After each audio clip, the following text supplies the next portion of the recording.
Assalamualaikum warahmatullahi wabarakatuh.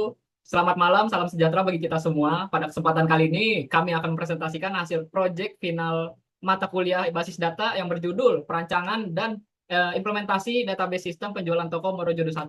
Dalam proyek ini, kami melakukan analisis kebutuhan, normalisasi data, perancangan database menggunakan IRD, CDM, dan PDM, hingga implementasi database menggunakan SQL. Semoga presentasi ini dapat memberikan gambaran mengenai proses perancangan basis data yang kami lakukan. Sebelum masuk ke materi utama, izinkan kami memperkenalkan diri. Dimulai dari saya, Raka Surya Pratama Sutopo dengan 3 digit NPM terakhir 018, dan rekan saya. Perkenalkan, nama saya Briwang Artakayana dengan NPM terakhir 021. Dan saya Muhammad Riswartono dengan NPM terakhir 042. Saya Entamam Solahuddin dengan digit MPM 032. Dan saya Muhammad Habil Awal, NPM 3 digit terakhir 009. Slide-nya mas, slide-nya mas, slide-nya mas. Jadi yang pertama itu ada latar belakang. Pada proyek ini kami mengangkat studi kasus pengelolaan data penjualan secara manual memiliki banyak kelemahan. Uh, Salah satunya itu pada usaha kecil masih menggunakan pencatatan manual sehingga sering terjadi kesalahan pencatatan, duplikasi data, dan kesulitan dalam mencari informasi ketika dibutuhkan. Selain itu, proses pembuatan laporan penjualan juga menjadi lebih lama dan kurang efisien. Oleh karena itu, diperlukan sebuah sistem basis data yang terstruktur agar pengolahan data menjadi lebih baik. Salah satunya itu jadi cepat, akurat, dan memiliki integritas yang baik.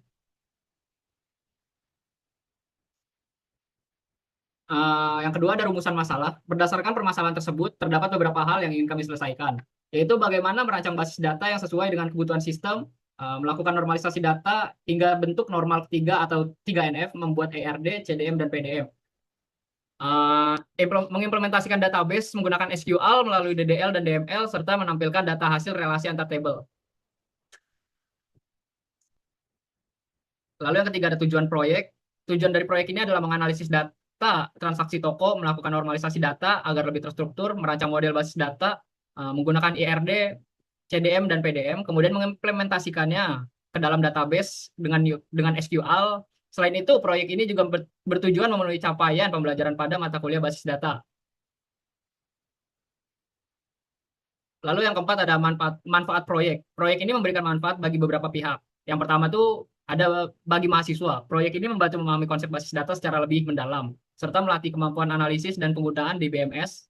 Lalu yang kedua ada bagi pengguna atau pemilik toko, data menjadi lebih terorganisir, pencarian informasi lebih mudah, dan kesalahan pengolahan data dapat diminimalkan. Lalu yang ketiga tuh ada bagi institusi.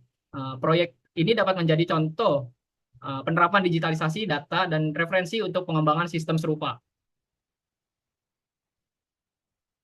Lalu ada yang kelima yaitu studi kasus. Studi kasus yang kami gunakan adalah sistem penjualan pada toko Morojodo 1. Dalam sistem ini terdapat beberapa proses utama, yaitu pengelolaan data barang, stok barang, pemasok, karyawan, atau kasir, serta transaksi penjualan.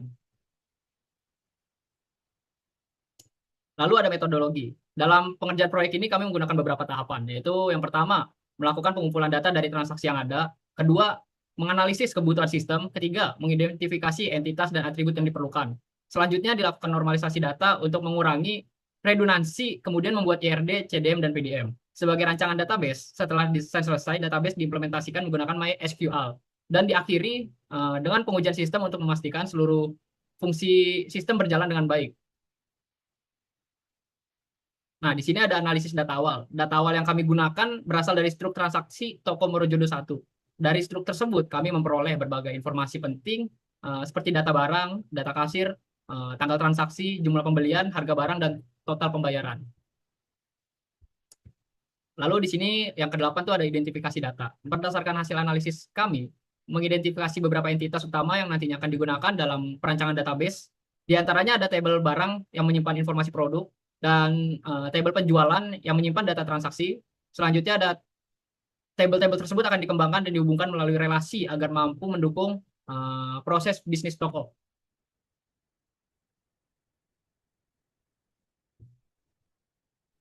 Oke, baik. Selanjutnya yaitu penjelasan mengenai normalisasi pada proyek kami.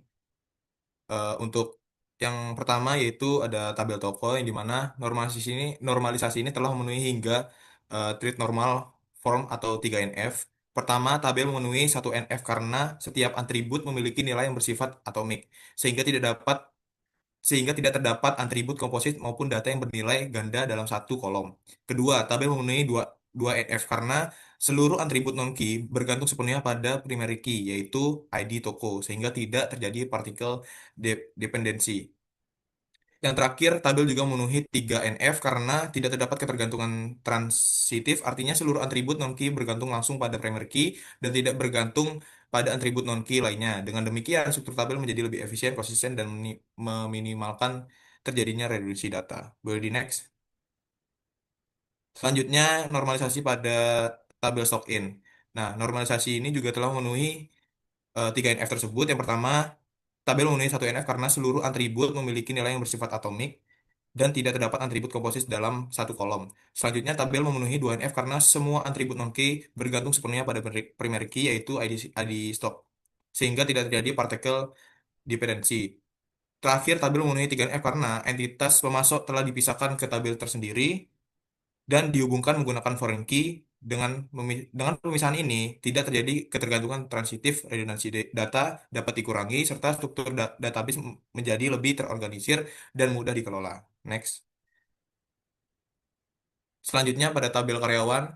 Nah, normalisasi ini pun memenuhi 1 dan 2 NF, namun belum memenuhi 3 NF. Tabel memenuhi 1 NF karena setiap kolom hanya berisi satu nilai tunggal atau bersifat atomik.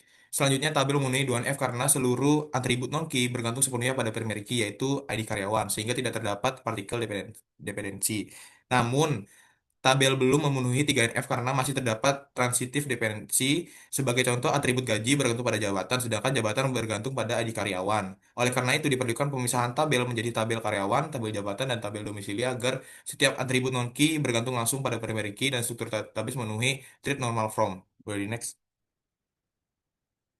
Nah, ini adalah solusi 3NF yang tadi pada tabel karyawan. Nah, itu ada pemisahan tabel karyawan, tabel jabatan, dan tabel domisili. Nah, pada tahap normal form atau 3NF ini bertujuan utamanya untuk menghilangkan ketergantungan transitif, yaitu kondisi ketika suatu atribut non-key bergantung pada atribut non-key lainnya, bukan langsung pada primary key. Untuk mengatasi hal tersebut, data yang sebelumnya berada dalam satu tabel dipisahkan menjadi beberapa tabel sesuai fungsinya, yaitu tabel karyawan, tabel jabatan, dan tabel domisili. Dengan pemisahan ini, informasi jabatan dan domisili tidak lagi ditulis berulang pada setiap data karyawan, tetapi cukup direferensikan menggunakan foreign key. Proses normalisasi ini memberikan beberapa manfaat, diantaranya mengurangi redundansi atau duplikasi data, meningkatkan integrasi dan konsistensi data, serta menghindari anomali seperti update anomali, insert anomali, dan delete anomali. Selain itu, penggunaan primary key dan foreign key membuat hubungan antar tabel menjadi lebih terstruktur sehingga database lebih mudah dikelola dan dikembangkan di kemudian hari. Oke, boleh di next. Nah, pada tabel penjualan ini, normalisasi tabel penjualan sama dengan tabel karyawan. Dia tuh memenuhi 1NF dan 2NF, namun belum memenuhi 3NF. Tabel memenuhi 1NF karena setiap atribut hanya memiliki satu nilai atau bersifat atomik, sehingga tidak terdapat atribut multivalue maupun atribut komposit. Selanjutnya, tabel memenuhi 2NF karena seluruh atribut non-key memiliki ketergantungan fungsional secara penuh terhadap primary key, yaitu ID penjualan. Namun, tabel belum memenuhi 3NF karena struktur tabel masih menyimpan seluruh informasi transaksi dalam satu tabel, sehingga berpotensi menimbulkan redundansi data dan kurang efisien. Oleh karena itu, dilakukan perbaikan dan memisahkan data dalam tabel yang lebih terstruktur, sehingga setiap tabel hanya menyimpan data sesuai fungsinya dan database menjadi lebih efisien serta mudah dikelola. Oke, boleh di next. Nah, setelah dilakukan normalisasi atau perbaikan pada 3F tersebut, data transaksi yang sebelumnya berada dalam satu tabel dipisahkan menjadi dua tabel, yaitu tabel penjual dan tabel penjualan. Pemisahan ini bertujuan untuk mengurangi redundansi atau pengulangan data dalam database. Selain itu, informasi karyawan dan produk tidak lagi disimpan berulang pada setiap transaksi, melainkan direferensikan menggunakan foreign key yang terhubung ke tabel yang terkait. Dengan cara ini, data menjadi lebih terstruktur dan mudah dikelola. Nah, normalisasi ini juga berhasil menghilangkan ketergantungan. Sorry, belum, belum. Oke. Normalisasi ini juga berhasil menghilangkan ketergantungan transitif atau transitif dependensi, sehingga struktur database telah memenuhi bentuk 3NF tersebut. Boleh di next. Oke, pada tabel kategori, normalisasi telah memenuhi hingga treat normal from atau 3NF. Pertama, tabel memenuhi satu NF karena setiap atribut memiliki nilai yang bersifat atomik sehingga tidak terdapat atribut multi-value maupun atribut composite dalam satu kolom. Selanjutnya, tabel memenuhi 2NF karena seluruh atribut non-key yaitu nama kategori bergantung sepenuhnya pada primary key ID kategori sehingga tidak terjadi particle dependency. Terakhir, tabel juga memenuhi 3NF karena tidak terdapat transitive dependency artinya seluruh atribut non-key hanya bergantung langsung pada primary key. Next. Maka pada tabel barang ini, normalisasi telah memenuhi hingga 3NF. Pertama, tabel memenuhi 1NF karena atribut memiliki nilai yang bersifat atomik dan tidak terdapat atribut multi-value maupun pengulangan data dalam satu kolom. Selanjutnya, tabel memenuhi 2NF karena primary key hanya terdiri dari satu atribut yaitu ID produk. Sehingga seluruh atribut non-key seperti nama produk, stok harga, dan ID kategori bergantung sepenuhnya pada primary key tersebut. Terakhir, tabel memenuhi 3NF karena tidak terdapat ketergantungan transif sehingga setiap atribut non-key hanya bergantung langsung pada ID produk. Oke, di next. Oke, selanjutnya pada tabel pemasok. Nah, normalisasi ini telah memenuhi 3NF. Yang pertama, tabel memenuhi 1NF karena seluruh atribut memiliki nilai yang bersifat atomik dan tidak terdapat atribut multi-value maupun pengulangan data dalam satu kolom. Selanjutnya, tabel memenuhi 2NF karena primary key hanya terdiri dari satu atribut yaitu ID pemasok, sehingga seluruh atribut non-key bergantung sepenuhnya pada primary key tersebut. Terakhir, tabel memenuhi 3NF karena tidak terdapat ketergantungan transitif, artinya setiap atribut non-key hanya bergantung langsung pada ID pemasok tersebut. Oke, next. Oke, selanjutnya penjelasan mengenai RD dan relasi utama yang akan dijelaskan oleh partner saya selanjutnya. Baik, di sini saya akan menjelaskan RD dan relasi utama. Eh, Oke, pada RD ini kami memetakan kebutuhan bisnis toko menjadi sebuah entitas. Fokus utamanya di sini adalah melihat bagaimana entitas tersebut berelasi satu sama lain, misalnya hubungan satu ke banyak, one to many, antara kategori dan barang. Nah, berikut adalah dengan cara menganalisis dan memetakan kebutuhan bisnis operasional toko, mengidentifikasi sebuah entitas utama yang saling berinteraksi, menemukan primary key atau PK untuk setiap entitas unik, lalu menerapkan garis relasi antara tabel untuk kategori ke barang, lalu menentukan rasio kardinalitas one to many, many to one pada alur transaksi. Next, Mas. Selanjutnya kita ke entitas utama toko. Agar lebih mudah dipahami, 10 entitas tadi kami kelompokkan menjadi 3 bagian fungsional. Pertama, data master atau induk sebagai acuan tetap seperti barang dan kategori. Lalu personalia untuk mengelola staff dan lalu bagian transaksi untuk memahami alur keluar masuknya barang. Next, Mas. Oke, kita sekarang masuk ke CDM dan PDM. CDM atau konseptual data model adalah model atau rancangan database secara konseptual yang digunakan untuk menggambarkan entitas, atribut, dan hubungan relasi antar data ke tabel tanpa memperhatikan detail teknis seperti tipe data, primary key, dan foreign key. Jadi seperti yang dijelaskan sama rekan saya yaitu Mas Habil, ini adalah CDM-nya. Jadi tabel penjual berelasikan ke tabel penjualan berelasikan ke tabel penjual dan tabel barang. Terus tabel penjual berelasikan ke tabel karyawan. Domisili berelasikan ke tabel karyawan. Jabatan juga berelasi ke tabel karyawan. Tabel barang. Terus tabel barang berelasi ke tabel kategori. Dan terakhir tabel pemasok berelasi ke tabel stock in. Oke, kita lanjut ke PDM. PDM atau Physical Data Model adalah Physical Data Model adalah model atau rancangan database secara fisik yang merupakan pengembangan dari CDM dan sudah berisi detail teknis yang diperlukan untuk implementasi database pada DBMS seperti MySQL, PostgreSQL atau SQL Server. Jadi ini PDM dari database kita Tokomoro Jadi. Pertama di tabel produk kita ada ID produk yaitu tipe datanya varchar sebanyak 10 dan nama produk tipe datanya varchar juga sebanyak 100. Terus kita ada field yang field stock itu tipe datanya integer, harga, terus ada field harga yang tipe datanya desimal, dan ID kategori yang tipe datanya varchar. Primary key-nya adalah ID produk dan foreign key-nya adalah ID kategori. Terus di sini ada tabel pemasok. Di tabel pemasok ada ID pemasok ya tipe datanya varchar sebanyak 10 dan nama pemasok yang tipe datanya varchar sebanyak 100. Terus ada tabel domisili. Oh ya, di tabel pemasok, ID pemasok, ID pemasok ini sebagai primary key. Terus ada tabel domisili, itu isinya ada ID domisili, tipe datanya varchar sebanyak 20 dan nama kota varchar juga sebanyak 20. Dan primary key-nya adalah ID domisili. Terus di sini kita ada ID jabatan. Di sini kita ada tabel jabatan yang isinya ID jabatan sebagai primary key, tipe datanya foreign key sebanyak 20. Terus ada field jabatan, tipe datanya varchar sebanyak 20 dan ada gaji, tipe datanya desimal. Terus dilanjut ada tabel karyawan. Di tabel karyawan ini ada ID karyawan sebagai primary key, tipe datanya varchar sebanyak 20, terus nama karyawan, tipe datanya varchar sebanyak 50, terus jenis kelamin, tipe datanya char.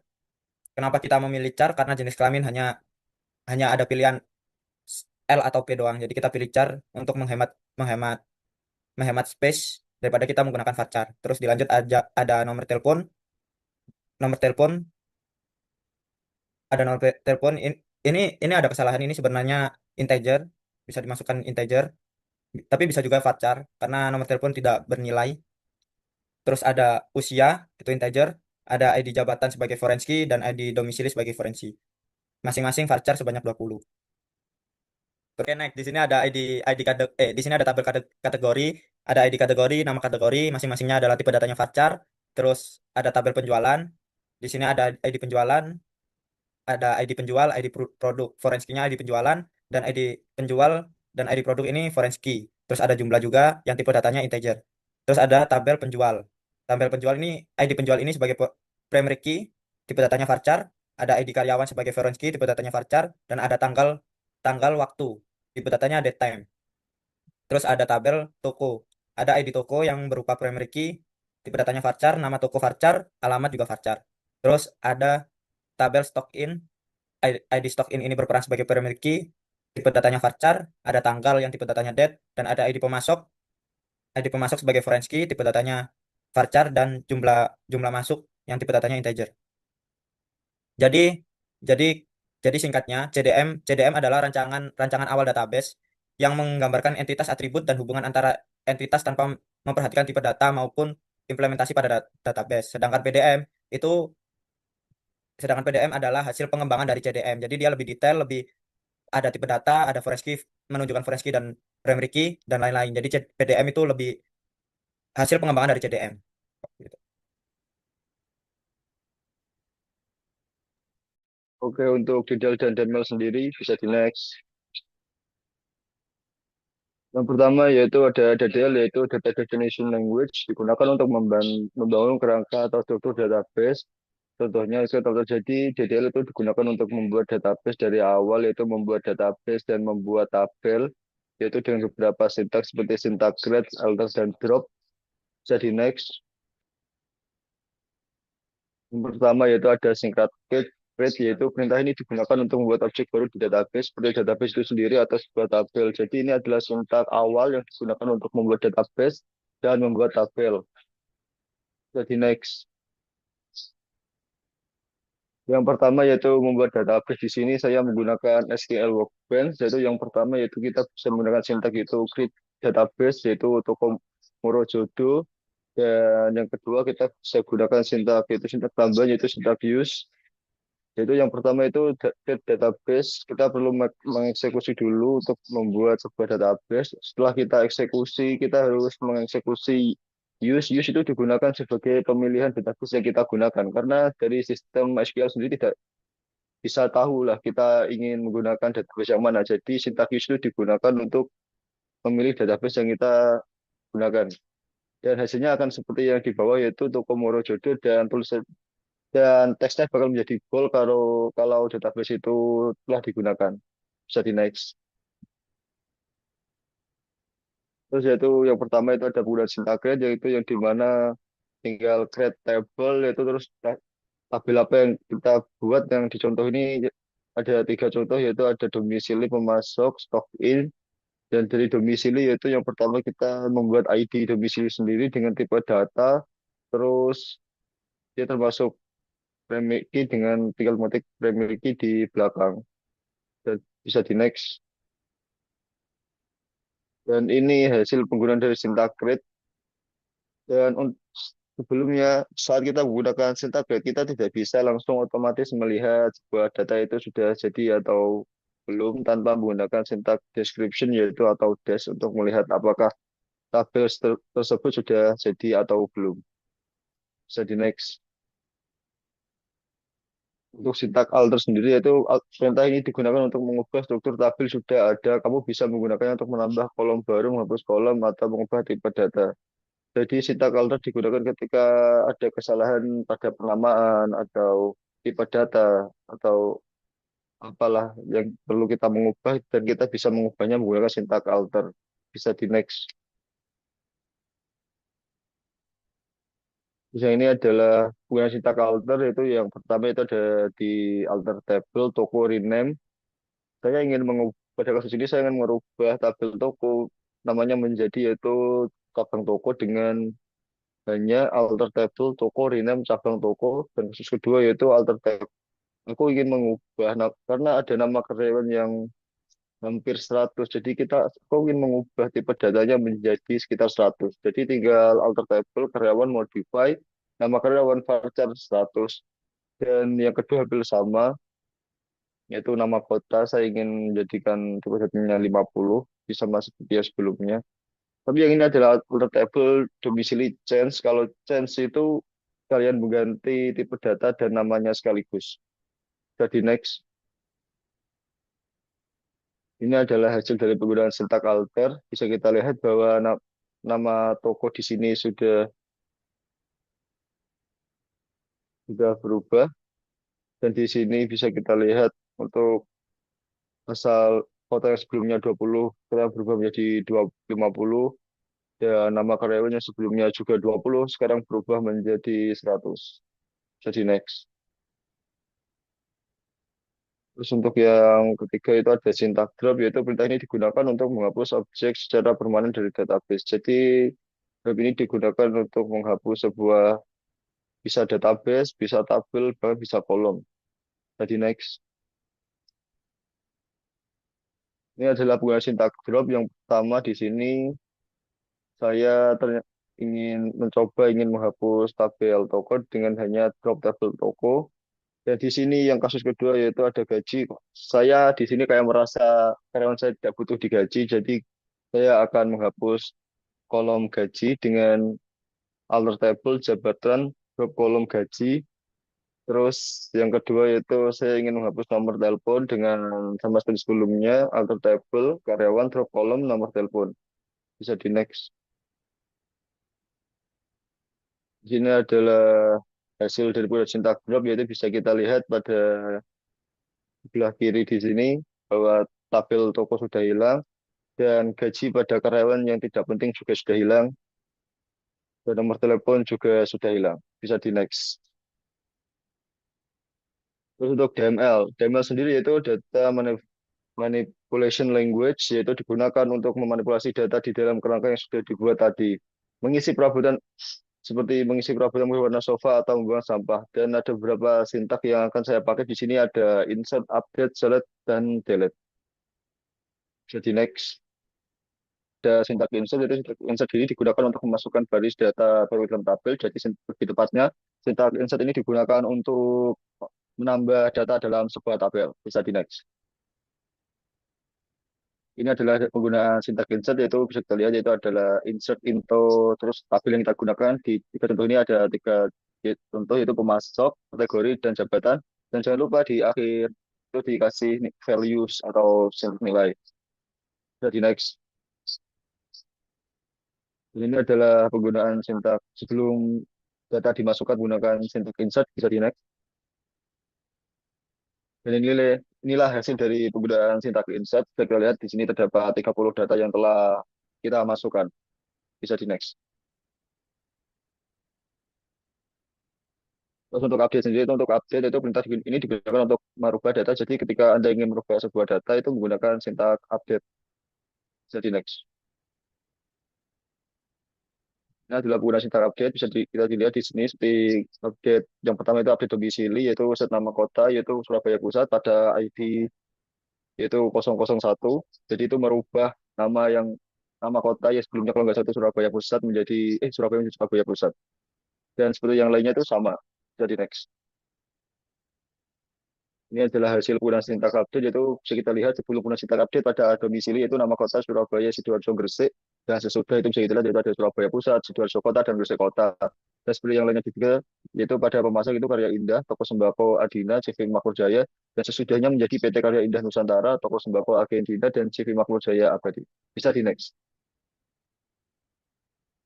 Terus untuk penggunaan delete sendiri, itu perintah delete digunakan untuk menghapus satu atau beberapa baris data dari dalam tabel. Jadi digunakan untuk menghapus tabel, bahkan database. Ini menghapus tabel saja yang sebenarnya tidak kita gunakan. Ini untuk penggunaan sintak delete, itu bisa kita lihat dari tiga contoh, yaitu sangat simpel sekali untuk penggunaannya, yaitu tinggal delete from tabel yang kita gunakan, terus where ID berapa yang ingin kita hapus. Bisa di next.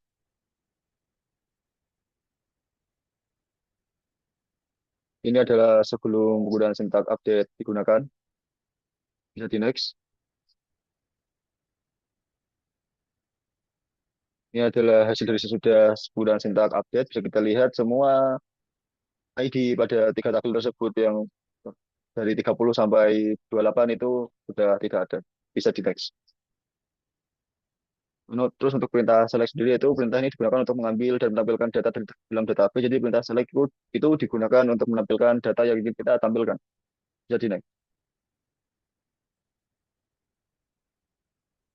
Di sini ada tiga penggunaan sintak select dari tiga studi kasus yang saya gunakan, yaitu yang pertama yaitu menghubungkan kolom ID kategori produk di tabel barang dengan ID kategori primary key di tabel kategori untuk memfilter dan menampilkan produk yang hanya berkategori minuman dingin. Jadi di sini yang pertama saya ingin menggunakan perintah select untuk memfilter semua barang yang akan ditemukan, yaitu adalah berkategori minuman dingin. Dan yang kedua itu menghubungkan kolom ID domisili pada tabel karyawan dengan ID domisili pada tabel domisili untuk menampilkan data karyawan yang berasal dari kota Surabaya. Jadi untuk yang kedua itu saya ingin menampilkan karyawan-karyawan yang hanya berasal dari kota Surabaya. Terus yang ketiga itu menghubungkan kolom ID pemasok pada tabel stock in dengan ID pemasok pada tabel pemasok untuk menampilkan transaksi masuk khusus dari penyedia bernama Karya Indah. Jadi saya ingin menampilkan pemasok yang hanya berasal dari Karya Indah. Bisa di next. Ini adalah hasil dari penggunaan sintak select. Bisa dilihat dari yang pertama itu nama pemasok yang keluar hanya dari yang nama pemasok Karya Indah, dan yang kedua itu karyawan yang muncul itu yang hanya berasal dari kota Surabaya, dan nama kategori minuman yang muncul di sini hanya minuman dingin. Bisa di next. Oke, jadi di sini udah masuk ke dalam kesimpulan.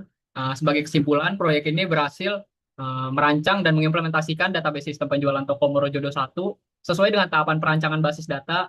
Database telah dinormalisasi hingga 3NF, sehingga dapat mengurangi redundansi dan meningkatkan konsistensi data melalui perancangan IRD, CDM, PDM, serta implementasi DDL dan DML. Sistem yang dibangun mampu mengelola data penjualan secara lebih efektif, terstruktur, dan mudah dikelola. Sebagai penutup, demikian presentasi yang dapat kami sampaikan. Terima kasih atas perhatian, dan kami mohon maaf apabila terdapat kekurangan dalam penyampaian maupun hasil proyek yang kami kerjakan. Kami sangat terbuka terhadap kritik. Sekian, terima kasih.